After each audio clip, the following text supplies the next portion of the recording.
Hello, welcome to Jazz Piano Hub. This video is an introduction to the basics of jazz piano, and today we're looking at the 5 chord qualities.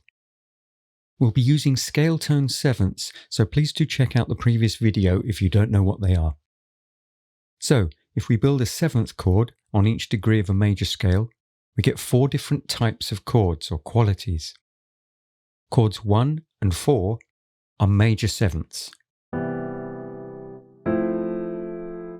These are made up of a root, major third, perfect fifth, and a major seventh. Chords 2, 3, and 6 are minor seventh chords.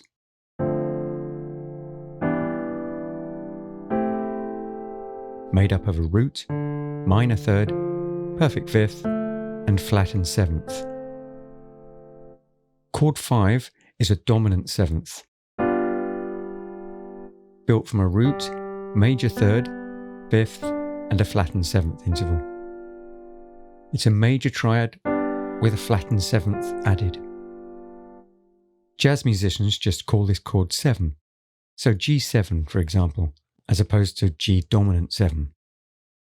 In classical music, the dominant chord is always the 5th, but in jazz the name dominant here refers to the quality of the chord, the fact that it's made up of a root, third, 5th, and flat 7, rather than being the dominant of the key.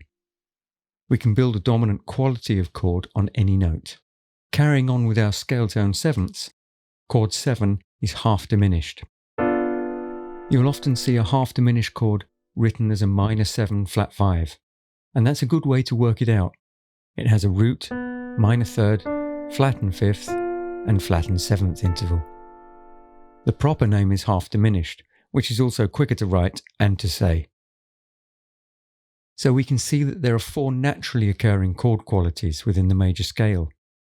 These are major 7th, dominant 7th, minor 7th, and half diminished. There's another quality of chord which you need to know about, and that's the diminished 7th. It's made up of 3 sets of minor thirds on top of each other, or if you'd rather, a root, flattened third, flattened 5th, and a double flattened 7th, which is the same as a 6th. There we have the 5 chord qualities: major 7th, dominant 7th, minor 7th, half diminished, and diminished. These 5 chord qualities can be built on any note. And this is the basic harmonic language that jazz musicians use. To get to know each chord quality in both hands, try this exercise. For each bar, we're flattening one additional note. So bar 1 is natural. Bar 2, we're flattening the 7th. Then we're flattening the 3rd. Then the 5th. And then we're double flattening that 7th. It's important to practice the 5 chord qualities in all 12 keys.